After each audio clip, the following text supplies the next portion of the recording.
Hello students, आजच्या सेशनमध्ये मी MST CET with और विदाउट कोचिंग या पॉईंटवरती तुमच्यासोबत बोलणार आहे. असे भरपूर सारे स्टुडंट्स असतात ज्यांनी की MST CET विदाउट कोचिंग करायचं ठरवलेलं असतं. आता हे भरपूर साऱ्या रिझनमुळे होऊ शकतं. तर अशा स्टुडंट्सला या चॅनलचा कशा प्रकारे उपयोग होऊ शकतो, त्यांनी हा चॅनल कशा प्रकारे रेफर केला पाहिजे सो दॅट त्यांना जास्तीत जास्त फायदा होईल, या पॉईंटवरती पण मी इथे तुमच्याशी बोलेन. म्हणजे इनफॅक्ट मला या व्हिडिओच्या माध्यमातून तुमच्यासमोर हे कन्वे करायचं आहे की या चॅनलचा मोटिव्ह काय असणार आहे, या चॅनलवरती कोणता कंटेंट मी पुढची 1 ते 2 वर्ष अपलोड करणार आहे आणि कोणता एक्झाम प्रिपेअर करणाऱ्या मुलांना या चॅनलचा जास्तीत जास्त फायदा होईल, या गोष्टी मला तुम्हाला या व्हिडिओच्या माध्यमातून कन्वे करायच्या आहेत.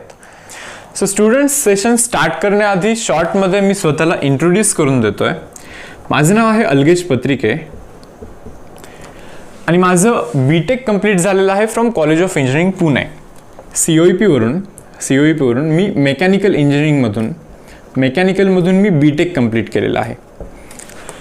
माझं प्रायमरी एज्युकेशन 11th-12thचं एज्युकेशन हे लातूरमध्ये झालेलं आहे. लातूरमध्ये दयानंद सायन्स कॉलेजमध्ये मी शिकलेलं आहे 11th-12th. मी पण माझ्या 11th-12thच्या ड्युरेशनमध्ये मी MST CET एक्झाम प्रिपेअर केला होता, MST CET, आणि ज्याच्यामध्ये माझा स्कोर होता 194 आउट ऑफ 200. हवं तर याला स्प्लिट करून मी सांगतोय. फिजिक्समध्ये स्कोर होता माझा 49 आउट ऑफ 50, केमिस्ट्रीचा स्कोर होता अगेन 49 आउट ऑफ 50, अँड मॅथमॅटिक्समध्ये माझा स्कोर होता 96 आउट ऑफ 100. तर त्या वर्षी मी आणखीन एक एक्झाम अटेम्प्ट केली होती AIEEE, आणि ज्याचा की माझा स्कोर होता 216. आता ज्याला की AIEEE तुम्ही JEE मेन्स असं कन्सिडर करू शकता. तर आमच्या वेळी एक ऑल इंडिया लेवलची एक्झाम होती ज्याला की आम्ही AIEEE बोलायचो. सो त्याच्यामध्ये माझा स्कोर होता 216. जस्ट AIEEE कम्प्लिटली JEE मेन्सने रिप्लेस केला आहे, तुम्ही असं समजू शकता. तर मुलांना हा झाला माझा एज्युकेशनल बॅकग्राऊंड.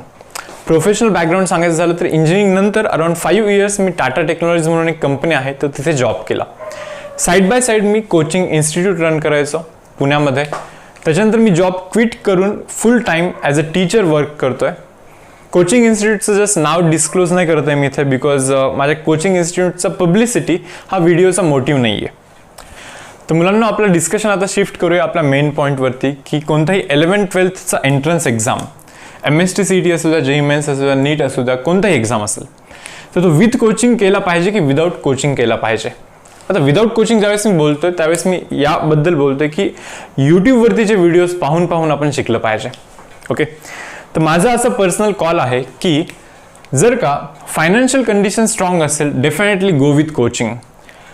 पण फायनान्शियली जर का खूपच जास्त प्रॉब्लेम असतील, ऑप्शनच नाही आहे, सो तुमच्याकडे काही ऑप्शन नाही राहत, तुम्हाला विदाऊट कोचिंग तो एक्झाम प्रिपेअर करायला लागेल. आता मी इथे कोचिंगचे फायदे इथे मेन्शन करतो आणि विदाऊट कोचिंग जे करतायत त्यांनी कोणती काळजी घेतली पाहिजे त्या गोष्टी मी इथे तुम्हाला एक्सप्लेन करेन. हा रिव्ह्यू तुम्हाला थोडंसं बायस्ड वाटू शकतो कारण की मी स्वतः एक कोचिंग इन्स्टिट्यूट रन करतोय आणि मी तुम्हाला सजेस्ट करतो की कोचिंग घ्या आणि मग एक्झाम प्रिपेअर करा. हा डेफिनेटली थोडंसं बायस्ड वाटू शकतो, पण प्लीज तुम्ही पॉईंट्सवरती कॉन्सन्ट्रेट कराल. मी स्वतः तरी ट्राय करतोय की बिलकुल पण मी बायस्ड रिव्ह्यू देत नाहीये, पण पाहणाऱ्यांना हे डेफिनेटली वाटू शकतं, पण तुम्ही या पॉईंट्सवरती थोडंसं हायलाईट कराल, फोकस कराल. तर पहा, फर्स्ट पॉईंट आहे डिसिप्लिन स्टडी. कोचिंग इन्स्टिट्यूटमध्ये डिसिप्लिन स्टडी होतं. डिसिप्लिन स्टडी म्हणजे काय, तर स्टुडंट आज कोचिंग इन्स्टिट्यूटमध्ये जातोय, 3 वाजता जातोय, 6 वाजता येतोय. त्याला फिजिक्समध्ये एक कोणता तरी टॉपिक शिकवला जातो, केमिस्ट्रीमध्ये शिकवला जातो, मॅथमॅटिक्समध्ये एक पर्टिक्युलर टॉपिक शिकवला जातो. ज्यावेळेस तो वापस घरी जातो सो त्याच्याकडे बेसिकली हा डेटा असतो की त्याला कोणता अभ्यास करायचा आहे, फिजिक्सचा कोणता लेसन करायचा आहे, कोणता होमवर्क दिला आहे त्याने टीचरनी, ओके, केमिस्ट्रीचा कोणता अभ्यास करायचा आहे, मॅथमॅटिक्सचा कोणता अभ्यास करायचा आहे, हे ऑलरेडी प्रीडिफाईन असतं. तर विदाऊट कोचिंगमध्ये मुलांना असा प्रॉब्लेम होऊ शकतो की स्टुडंटला माहितीच नाही की आज काय प्रिपेअर करायचं आहे. मग तो रॅन्डमली काय करतो, यूट्यूबवरतीचे रॅन्डमली कोणतेही व्हिडिओज पाहत राहीन, बरोबर. म्हणजे एक प्रॉपर डायरेक्शन नाही मिळणार त्याला. सिक्वेन्स ऑफ चॅप्टर हा पण एक इम्पॉर्टंट पॉईंट आहे. म्हणजे स्टुडंटनी जर का डायरेक्टली इंटिग्रेशन प्रिपेअर करायचं ठरवलं आणि स्टुडंटला माहितीच नाही की इंटिग्रेशनसाठी डिफरन्सिएशन लागतं, कंटिन्युटी लागतं, आधीचे भरपूर साऱ्या गोष्टी लागतात, हे जर का माहितीच नसेल तर इंटिग्रेशन तो कसा प्रिपेअर करणार, बरोबर ना. सो सिक्वेन्स ऑफ चॅप्टर हा पण एक इम्पॉर्टंट पॉईंट आहे. सो कोचिंग इन्स्टिट्यूटमध्ये हे टीचरचं लुकआउट असतं पूर्ण की कोणत्या सिक्वेन्समध्ये टॉपिक शिकवला पाहिजे, कोणत्या सिक्वेन्समध्ये पूर्ण सिलेबस कव्हर केला पाहिजे. टीचरला माहिती असतं की पुढच्या वर्षी जून महिन्यामध्ये किंवा पुढच्या वर्षी जानेवारी महिन्यामध्ये कोणकोणता आर्टिकल, कोणकोणता टॉपिक आपल्याला फोकस करायचा आहे. हा सर्व लुकआउट बेसिकली टीचरचा असतो. पण इथे ना या सर्व गोष्टी आपल्याला ॲज अ स्टुडंटला पाहायला लागतात. सेकंड पॉईंट आहे पहा, time saving in understanding concept. म्हणजे एखादी गोष्ट जर का फक्त वाचून सेल्फ स्टडीनी ती गोष्ट जर का क्लिअर करायची असेल आपल्याला, त्याला खूप सारा टाइम लागू शकतो, 3 तास 4 तास असं लागू शकत असेल. पण तीच गोष्ट टीचर कदाचित असं होऊ शकतं की तो 30 किंवा 20 मिनिट्समध्ये तुम्हाला एक्सप्लेन करून देईन. तर टीचरचा तो रोलच असतो. सो भरपूर सारा टाइम तुमचा याच्यामध्ये सेव्ह होऊ शकतो आणि राहिलेला टाइम तुम्ही भरपूर साऱ्या तुमच्याच एंट्रन्स एक्झामच्या प्रिपरेशनसाठी इन्व्हेस्ट करू शकता. सो या 2 गोष्टी आहेत पहा, ज्या की या स्टुडंट्सनी वर्कआउट करायला हव्या. स्टडीमध्ये डिसिप्लिन असला पाहिजे. म्हणजे जरी त्यांनी कोचिंग इन्स्टिट्यूट जॉईन नाही केलं तरी त्याच्या स्टडीमध्ये एक पॅटर्न असला पाहिजे. म्हणजे दिवसातनं फॉर एक्झाम्पल 3 ते 4 तास त्यांनी पर्टिक्युलर सिक्वेन्स वाईज व्हिडिओज पाहिले पाहिजे, त्याचं प्रिपरेशन केलं पाहिजे. सो ही गोष्ट बेसिकली स्टुडंटला वर्क करायची असते इथे. सो जिथे की त्याचा कोणी मेंटर नसेल, कोणी सांगणारा नसेल. होपफुली जर का त्याचा कोणी कझिन वगैरे असेल ज्यांनी ऑलरेडी एंट्रन्स क्रॅक केलं असेल तर त्यांचा तो हेल्प घेऊ शकतो. पण मी जस्ट इथे ॲज्युम करतोय असं की असा एक स्टुडंट आहे की ज्याला कोणाचंच हेल्प नाही आहे, तर त्यांनी बेसिकली यूट्यूबवरतीच पाहून किंवा कुठून पण कोणता पण सोर्स घ्या, तुमचा फ्रेंड घ्या. म्हणजे मी असं स्टुडंट आहे की माझा कोचिंग इन्स्टिट्यूट नाही आहे, म्हणजे मी कोचिंग इन्स्टिट्यूट जॉईन नाही केली, पण माझा असा फ्रेंड आहे ज्याने कोणतं तरी एक चांगला कोचिंग इन्स्टिट्यूट जॉईन केला. सो या स्टुडंटनी बेसिकली याला रेफर केलं पाहिजे. हा ज्या सिक्वेन्समध्ये प्रिपरेशन करतोय त्या सिक्वेन्समध्ये त्यांनी प्रिपरेशन केलं पाहिजे. सो थोडेसे इनपुट्स तुम्ही आजूबाजूच्या फ्रेंड्सकडनं तुमच्या फ्रेंड्सकडनं वगैरे घेऊ शकता. सो या गोष्टींवरती स्टुडंटला वर्क करायचं असतं इथे. Time saving and understanding concept हा पॉईंट मी तुम्हाला मेन्शन केला पहा. तर टीचर इथे हेल्प करतो स्टुडंटला लवकरात लवकर कॉन्सेप्ट शिकण्यामध्ये, जे की इथे थोडासा वेळ लागू शकतो. पण हार्डवर्क करा, ऑटोमॅटिकली गोष्टी रिझॉल्व्ह होतील. तुम्ही अभ्यास करत राहा. सोल्युशन तर एकच आहे पहा, हार्डवर्क, कन्सिस्टंट हार्डवर्क करत राहा. डेफिनेटली गोष्टी हळूहळू रिझॉल्व्ह होत राहतील. थोडासा वेळ लागला तरी काही प्रॉब्लेम नाहीये, गोष्ट रिझॉल्व्ह झाली पाहिजे फक्त, असं ॲटिट्यूड ठेवाल. त्यानंतर येतो पहा डाऊट सॉल्व्हिंग. आता डाऊट सॉल्व्हिंग पहा, आता चांगला टीचर असा असतो की स्टुडंटला जनरली डाऊट येऊच नाही देत. म्हणजे एखाद्या टीचरनी एंट्रन्स एक्झाम प्रिपेअर केला असेल व्यवस्थित, तर तो काय करतो टीचिंगमध्ये स्वतःच डाऊट क्रिएट करतो. म्हणजे कॉन्सेप्ट शिकवते वेळी तो स्वतःच डाऊट क्रिएट करतो. म्हणजे स्टुडंटला तो डाऊट येण्याच्या आधी जर का त्यांनी तो डाऊट क्रिएट करून आन्सर करेल तर स्टुडंटला डाऊट येण्याचा पॉसिबिलिटी हे फार कमी बनतं. बट स्टील डाऊट जरी येत असेल स्टुडंटला तरी इथे कोणीतरी अवेलेबल आहे त्याच्याकडे डाऊट सॉल्व्ह करण्यासाठी. सो ही गोष्ट इथे स्टुडंटला वर्क करायची असते.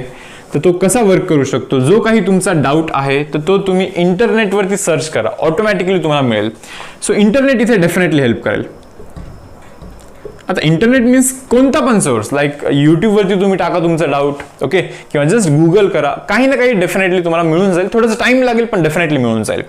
सो हा इंटरनेट आहे जो की तुम्हाला इथे हेल्प करेल आणि इथे टीचर आहे जो की तुम्हाला हेल्प करेल.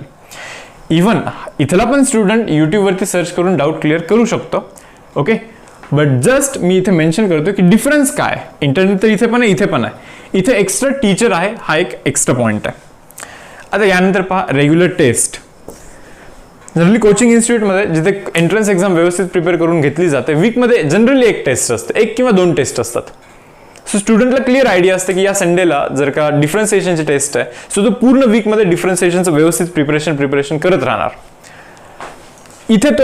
इथे ती गोष्ट नाहीये. टेस्ट कुठून देणार हा डाऊट आहे. टेस्ट पण स्टुडंटलाच पाहायला लागतं, सर्च करायला लागतं. मग अशा केसमध्ये स्टुडंटनी काय केलं पाहिजे माहिती का, स्टुडंटचा जो फ्रेंड आहे जो की कोणत्या तरी एका इन्स्टिट्यूटमध्ये जातोय त्याचे पेपर्स त्याने फॉलो केले पाहिजे. प्रोव्हाइडेड तो इन्स्टिट्यूट चांगला असेल आणि तिथे व्यवस्थित प्रिपरेशन करून घेत असतील. सो इथे सोर्स आहे फ्रेंड किंवा टेस्ट सिरीज. टेस्ट सिरीज तुम्ही लावू शकता, एक्स्ट्रा टेस्ट सिरीज लावू शकता, थोडेसे पैसे खर्च करून तुम्ही टेस्ट सिरीज लावू शकता, फार स्वस्तात मिळतील. म्हणजे कोचिंग इन्स्टिट्यूट इतकी फी नसेल टेस्ट सिरीजची, थोडीफार कमी असेल, बट स्टील चांगली टेस्ट सिरीज मिळणे हे पण थोडंसं डिफिकल्ट असतं पहा. कारण की मी तुम्हाला काय सांगतोय पहा, की टेस्ट सिरीज हे स्टुडंट ओरिएंटेड असली पाहिजे. म्हणजे पहा, स्टुडंटला जर का MST CET एक्झाम प्रिपेअर करायची असेल, मी एक्झाम्पल सांगतोय, एक्झाम असेल 200 मार्क्सची, स्टुडंटची लेवल जर का 100 मार्क्सची असेल, या इन्स्टंटवरती स्टुडंट 100 मार्क्सचा आहे. ओके, मग स्टुडंटला ज्यावेळेस आपण खूप डिफिकल्ट टेस्ट द्यायला लागतो ना, तर असं पण होऊ शकतं की त्याचा इंटरेस्टच चालला जाईल. सो 100 मार्कवरतून 150, 160, 170 अशा मार्क्सवरती नेण्याचं जे काम असतं ना, ओके, तर डेफिनेटली टेस्ट सिरीज तर करतच असतो. पण जर का चुकून स्टुडंटनी चुकीची टेस्ट सिरीज सिलेक्ट केली, म्हणजे असा टेस्ट सिरीज सिलेक्ट केला त्यांनी की 200 मार्क्सचे पेपर आहेत तिथे, ओके डन, पण त्याच्यामध्ये ना 150, 160 इतके डिफिकल्ट क्वेश्चन आहेत, इतक्या मार्क्सचे इतके डिफिकल्ट क्वेश्चन आहेत, ओके, आणि 40 मार्क्सचे एकदम इझी क्वेश्चन आहेत, अशा पण टेस्ट सिरीज असतात. सो अशा टेस्ट सिरीज डेफिनेटली वर्क नाही करणार आहे. कारण की सीईटीचा स्ट्रक्चर कसा असतो, तर 200 मार्कमध्ये 140, 150 मार्क्स एकदम सिंपल गोष्टी येतात. 30-40 मार्क्सचा बऱ्यापैकी थोडंसं डिफिकल्ट येतं, मीडियम साईजचं येतं असं समजा तुम्ही, आणि 10-20 मार्क्सचा भरपूर काही डिफिकल्ट सिलेबसवरती क्वेश्चन विचारला जाऊ शकतो. ओके, तर इझीवाला कंटेंट जास्त असतो MST CET मध्ये. पण जर का स्टुडंटनी अशी टेस्ट सिरीज रेफर केली जिथे की 150, 160 मार्क्सचे क्वेश्चन डिफिकल्टच आहेत आणि इझीवाला कंटेंट किंवा मीडियमवाला कंटेंट फार कमी आहे, सो डेफिनेटली त्याचा कॉन्फिडन्स लूज व्हायला लागेल. म्हणजे 100 वरतून इथे पोहोचायचं काय, तर तो अभ्यास करणे सोडून देईल, डिमोटिवेट होईल, अशा एका फेजमध्ये चालला जाईल की जिथे तो अभ्यासच नाही करणार, असं पण होऊ शकतं. मी असं म्हणत नाही की ही टेस्ट सिरीज रॉंग आहे, ही टेस्ट सिरीज रॉंग आहे असं मी म्हणत नाहीये. ही टेस्ट सिरीज अशा मुलांसाठी फोकस केली आहे ज्यांचा स्कोर आत्ता 180 येतोय किंवा 170 येतोय. पहा, ज्या स्टुडंटचा 170 असा स्कोर येतोय त्यांना 200 पर्यंत जायचं आहे ना. सो डेफिनेटली राहिलेले 30 मार्क्स कव्हर करण्यासाठी भरपूर डिफिकल्ट गोष्टी पण त्यांना आल्या पाहिजे. सो हा जो टेस्ट सिरीज आहे तो अशा मुलांसाठी फोकस करून बनवला गेला आहे. सो प्रत्येक टेस्ट सिरीज ही वर्क करेलच याची गॅरंटी नाहीये. सो टेस्ट सिरीज सिलेक्शनच्या वेळी तुम्हाला थोडीशी काळजी घ्यायची असेल मुलांना. यानंतर पहा पियर मोटिवेशन. आता पियर मोटिवेशन काय आहे एक्झॅक्टली. आता मी असा स्टुडंट आहे जो की विदाउट कोचिंग मी स्टडी करतो. मी 3 तास आज अभ्यास केला. मला असं वाटायला लागेल अरे मी दुनियाचा अभ्यास केला, खूप जास्त अभ्यास केला, बरोबर ना. मला कंपॅरिझनसाठी, रेफरन्ससाठी, बेंच मार्किंगसाठी कोणी नाहीच आहे. सो कदाचित मला असं वाटू शकतं की 3 तास अभ्यास म्हणजे खूप जास्त आहे. 3 तासाच्या अभ्यासाने खूप जास्त मार्क्स पडू शकतात. जर का असं मला वाटत असेल तर ती गोष्ट चुकीची आहे. कोचिंग इन्स्टिट्यूटमध्ये काय होतं की मी ॲज अ स्टुडंट कोचिंग इन्स्टिट्यूटमध्ये आहे आणि माझे फ्रेंड्स आहेत. ओके, माझा एक ठीकठाक चांगला ग्रुप आहे हुशार मुलांचा की सोबतचे पण खूप सारे अभ्यास करत असतात. जर का मी 3 तास अभ्यास केला आणि क्लासमध्ये जाऊन मी बोलतो की 3 तास अभ्यास केला मी, तो सोबतचा बोलतो मी 4-5 तास केला, नाही का. So definitely as a student मला थोडंसं टेन्शन यायला लागतं, अरे त्यांनी तितका केला, नाही का. सो हे थोडंसं कॉम्पिटिशनमध्ये पण थोडंसं गेलं पाहिजे. ओके, स्टुडंट मग ऑटोमॅटिकली थोडंसं जास्त अभ्यास करायला लागेल असं पण होऊ शकतं पहा. सो पियर मोटिवेशन पण फार गरजेचं आहे. आता मोटिवेशन पियर ग्रुप हा फक्त मोटिवेट करतो असं पण नाहीये. ओके, हेल्प पण करू शकतो. लाईक एक चांगला ग्रुप असेल तुमचा, चांगल्या स्टुडंटचा ग्रुप असेल, अभ्यास करणाऱ्या मुलांचा ग्रुप असेल. लाईक तुम्ही एक कोणता तरी टॉपिक अभ्यास करताय, कोणत्या तरी टॉपिकचा अभ्यास करताय, असाइनमेंट्स आहेत, MCQचे असाइनमेंट्स आहेत. अशा केसमध्ये काय होऊ शकतं रे, तर एखादा क्वेश्चन मला नाही आला तर माझा फ्रेंड मला हेल्प करू शकतो. एखादा कॉन्सेप्ट मला समजत नाहीये, टीचर अवेलेबल नाहीये, तर माझा फ्रेंड मला तिथे हेल्प करू शकतो. सो असा ग्रुप बनणे हे पण फार इम्पॉर्टंट आहे. सो एकटा राहून अभ्यास केल्याने असा ग्रुप बनणे फार जास्त डिफिकल्ट जाऊ शकतं पहा. सो या गोष्टीवरती तुम्हाला वर्क करायचं आहे की तुमचा एक पियर ग्रुप असला पाहिजे, चांगल्या स्टुडंटचा एक ग्रुप असला पाहिजे. सो दॅट एकमेकांच्या सोबतीने तुमचा डेफिनेटली अभ्यास हळूहळू वाढेल, एकमेकांना तुम्ही हेल्प कराल आणि सर्वजण पुढे जाल. असा ग्रुप असला पाहिजे. असा ग्रुप कोचिंग इन्स्टिट्यूटमध्ये बाय डिफॉल्ट मिळतो. कारण कोचिंग इन्स्टिट्यूटमध्ये चलो एक 70 मुलं आहे, त्यातले डेफिनेटली 7, 8, 9, 10 मुलं चांगले असणारच आहेत ना अभ्यास करणारे. सो ऑटोमॅटिकली तो ग्रुप क्रिएट होऊन जातो. त्यांच्यामध्ये एकमेकांमध्ये कॉम्पिटिशन असते नाही का. सो सर्वजण व्यवस्थित अभ्यास करायला लागतात, एक दुसऱ्यांना पाहून बेसिकली ग्रो होण्याचा ट्राय करतात. एकटं राहून हे फार डिफिकल्ट जातं ॲक्च्युली. मी बोललो तुम्हाला की 3 तास अभ्यास केला तर त्याला वाटलं की खूप दुनियाचा अभ्यास केला, असं नाही येते. ज्यावेळेस तुम्ही बाहेर याल, कॉम्पिटिशन पाहाल, त्यावेळी तुम्हाला समजेल. सो इथे ही गोष्ट मिसिंग आहे. सो स्टुडंटला याची काळजी घ्यायची आहे. काय करेल स्टुडंट? दिवस रात्र अभ्यास करेल, कंटिन्युअसली अभ्यास करत राहील. ओके, सो ऑटोमॅटिकली ही गोष्ट तुमची रिझॉल्व्ह होऊन जाईल. राहिला प्रश्न स्टडी मटेरियल. आता कोचिंग इन्स्टिट्यूटमध्ये काय होतं? आता जनरली आम्ही काय करतो हे मी तुम्हाला सांगतो. फॉर एक्झाम्पल एक 50-60चा एक बॅच आहे, बरोबर. तर त्या बॅचमध्ये स्टुडंटचं परफॉर्मन्स पाहिलं जातं. जनरली टीचिंग वेळेस समजतंच की ओव्हरऑल स्टुडंटची लेवल कशी आहे. तर त्याप्रमाणे स्टडी मटेरियल डिझाईन केला जातो. स्टडी मटेरियलमध्ये असाइनमेंट्स आले, टेस्ट पेपर आले. पहा ना, जर का स्टुडंट थोडंसं ॲव्हरेज असेल, मी आत्ता सांगितल्याप्रमाणे नाही का, तर डिफिकल्टवाली टेस्ट सिरीज देऊन काही फायदा आहे का? नाही ना. थोड्याशा साध्या गोष्टी देऊन त्यांचा कॉन्फिडन्स हळूहळू वाढून, त्यांचा इंटरेस्ट डेव्हलप करून त्यांना हळूहळू प्रोग्रेस केलं जातं वरतीपर्यंत नाही का. म्हणजे एंडला जाऊन असे पण स्टुडंट्स आम्ही पाहिले आहेत की एकदम साध्या गोष्टींपासून सुरुवात केलेली असते आणि एंडला जाऊन कुठेतरी खूप जास्त स्कोर करायला लागतात ते. तर हे ग्रोथचा पॉईंट आहे. सो स्टडी मटेरियल हे ॲज पर स्टुडंट व्हेरी करतं.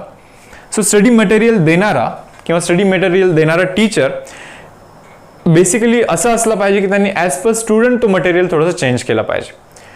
पण नाही तर स्टडी मटेरियल तर बाजारात आहेतच आहे. खूप चांगले मोठे इन्स्टिट्यूट असतात. मग त्यांचं स्टडी मटेरियल मी घेतो आणि डायरेक्टली मी रँक काढतो, असं होत असतं का? नाही. असं जर का झालं असतं तर सर्वच जण रँक काढले असते, बरोबर ना. सो स्टडी मटेरियल हे डिपेंड करतं स्टुडंटवरती. आणि कोचिंग इन्स्टिट्यूटमध्ये याचा असा फायदा होतो की टीचरचा ट्राय काय असतो रे, की टीचरचा क्लास तेव्हाच ग्रो होतो जेव्हा स्टुडंटचा परफॉर्मन्स चांगला असतो, स्टुडंट चांगले स्कोर डिलिव्हर करतो आणि तो पासआउट होतो, तरच त्याचे रेफरन्सेस वाढतात आणि त्यानुसारच त्याचा क्लास ग्रो होतो. सो टीचर तर हे ट्राय करणारच की स्टुडंट त्याचा डेफिनेटली चांगला स्कोर केला पाहिजे. सो हे स्टडी मटेरियल थोडंसं व्हेरी करतं डिपेंडिंग ऑन स्टुडंट. पण इथे प्रॉब्लेम असा होतो की ज्यावेळेस आपण एकटं अभ्यास करतोय तर स्टडी मटेरियल कोणता घ्यायचा हेच आपल्याला माहिती नसतं. त्याच्यावरती आपल्याला वर्क करायला लागतं की कोणता स्टडी मटेरियल घ्यायचा. पण जो स्टडी मटेरियल घेतलाय किंवा कोणते बुक्स रेफर करायचे, तुम्हाला बुक्सबद्दल पण सांगतोय मी. कोणते पण बुक्स तुम्ही रेफर करा. परफेक्ट एंट्रन्स प्रिपरेशनचं बुक तुम्हाला हार्डली कुठे मिळेल? नाहीच मिळणार. कारण की बुक्समध्ये पण असंच असतं रे की आउट ऑफ सिलेबस बऱ्यापैकी असतं. सो कोणता क्वेश्चन रेफर करायचा, कोणता क्वेश्चन नाही रेफर करायचा, तर ही हेल्प बेसिकली टीचर तुम्हाला खूप व्यवस्थित करू शकतो. सो डिसएडव्हान्टेजेस तर थोडेफार आहेत पहा विदाउट कोचिंगचे. ओके, पण डिटर्मिनेशन, हार्डवर्क, मोटिवेशन या गोष्टी जर का इथे असतील ना, या 3 गोष्टी या सर्व गोष्टींना भारी पडतात. इथे मी मेन्शन करून देतोय. तुमचं डिटर्मिनेशन असलं पाहिजे मुलांना. डिटर्मिनेशन टुवर्ड्स गोल. जो काही तुमचा गोल आहे, जे काही तुम्ही ठरवलेलं आहे नाही का की असं स्कोर करायचं आहे, डिटरमाइंड असले पाहिजे तुम्ही. मोटिवेटेड असले पाहिजे. कंटिन्युअसली 2 वर्ष मोटिवेशन असलं पाहिजे तुमच्यामध्ये. म्हणजे असं कधीच नाही होणार की तुमचा अभ्यास कमी पडेल. तुम्ही कंटिन्युअसली मोटिवेटेड असेल तर कंटिन्युअसली तुम्ही अभ्यास करत जाल, डेफिनेटली स्कोर चांगला येईल. हार्डवर्क केलं पाहिजे. वरच्या 2 गोष्टी असतील ना रे, तर हार्डवर्क ऑटोमॅटिकली येतं. मग होईल काय, इतक्या जर का गोष्टी तुमच्याकडे असतील ना, मग हे जे काही डिसएडव्हान्टेजेस आता मी तुम्हाला इथे मेन्शन केले होते, या 3 गोष्टी ओव्हरकम करतील त्या सर्व डिसएडव्हान्टेजेसला. आणि असं होऊ शकतं की हा स्टुडंट या स्टुडंटपेक्षा पण जास्त स्कोर करू शकतो. पाथ थोडंसं डिफिकल्ट आहे मान्य मला, पण मी असं नाही म्हणणार की करूच नाही शकत. डेफिनेटली हा स्टुडंट इथल्या स्टुडंटपेक्षा खूप जास्त स्कोर डिफिकल्ट करू शकतो. मी तुम्हाला काही पॉईंट्स मेन्शन केलेत फक्त, ॲडव्हान्टेजेस, डिसएडव्हान्टेजेस. ओके, तर आता या चॅनलच्या माध्यमातून बेसिकली मी काय प्रोव्हाइड करणार आहे, तर मी 11th 12thचा state बोर्डचा complete मॅथमॅटिक्सचा syllabus cover करतो इथे. सुरुवातीला मी 12thचा सिलेबस कव्हर करतोय. 12thचा सिलेबस स्टेट बोर्डच्या बुकमधून कम्प्लीट सिलेबस आधी कव्हर केला जाईल. टॉपिकच्या नंतर MCQ असाइनमेंट्स पण अटॅच केले जातील, MCQचं प्रिपरेशन पण घेतलं जाईल. या सर्व गोष्टी मी इथे प्रोव्हाइड करेन.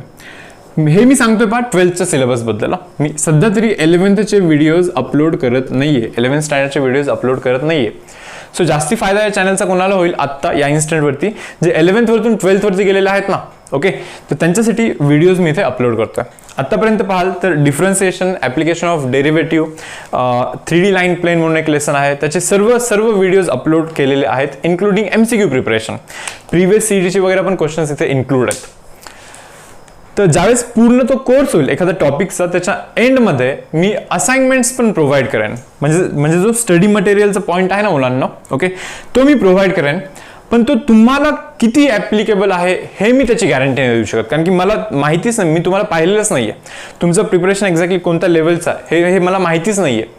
तर मग मी स्टडी मटेरियल कसं प्रोव्हाइड करेन पहा, मी 3 असाइनमेंट प्रोव्हाइड करेन. प्रत्येक टॉपिकचं 3 असाइनमेंट.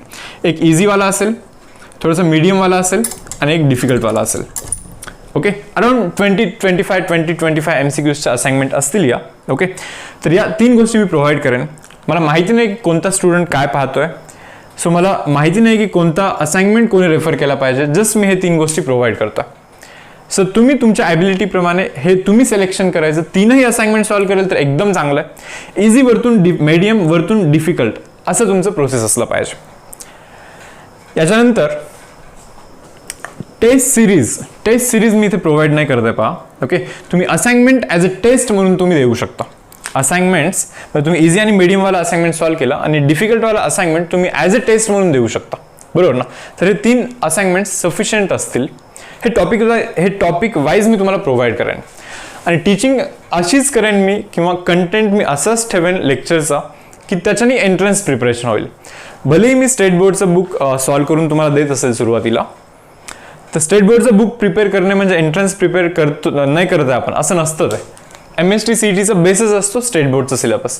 मग स्टेट बोर्डचा सिलेबस शिकवण्याचं पॅटर्न माझं असं असेल, किंवा कंटेंट मी असं डिसाईड करेन की ज्याचा एंट्रन्सला जास्त फायदा होईल. एंट्रन्स ओरिएंटेड टीचिंग असेल. एखादा टॉपिक आहे डिफरन्सिएशन, ओके, तर डिफरन्सिएशन मी स्टेट बोर्डमधून कंप्लीट करेन. सर्व एक्सरसाइजमधले सर्व सम्स मी इथे अपलोड करेन. प्लस प्रिव्हियस MST CET याचे क्वेश्चन्स घेऊन, म्हणजे MCQs घेईन. MCQचं पण प्रिपरेशन असलेले काही व्हिडिओज अपलोड करेन. देन असाइनमेंट तर आहेत तसं पहा. म्हणजे हा लेसन तुमचं व्यवस्थित प्रिपेअर होऊन जाईल. मी हे सांगतोय फक्त आणि फक्त मॅथमॅटिक्ससाठी, आणि ते पण फक्त 12thच्या मुलांसाठी. मी सध्या तरी 11th वरती बिलकुल फोकस केलेला नाहीये. 11thचा सिलेबस मी अपलोड करत नाहीये, मी बस 12thचा सिलेबस अपलोड करतोय.